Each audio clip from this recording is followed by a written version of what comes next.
What if I told you that while many people are still afraid of the stock market, some investors are quietly building wealth? The U.S. stock market is showing signs of recovery. But does that mean now is the perfect time to invest? Let's find out. A stock market recovery happens when prices start rising again after a period of decline. This usually happens because investors become more confident about the economy.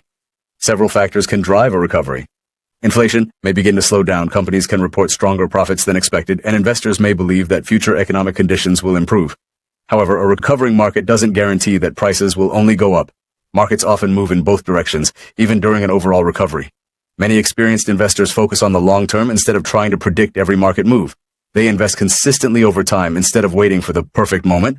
If you're a beginner, one of the biggest mistakes is investing based on fear or excitement. Instead, it's important to understand your goals, diversify your investments, and avoid making emotional decisions.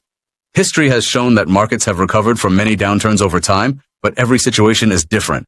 That's why research and patience are essential before making any investment decision. So, is now the best time to invest? The answer depends on your financial goals, your risk tolerance, and your long-term plan, not just on today's headlines. If you found this video helpful, don't forget to like, subscribe, and turn on notifications for more easy-to-understand finance videos. Thanks for watching, and I'll see you in the next video.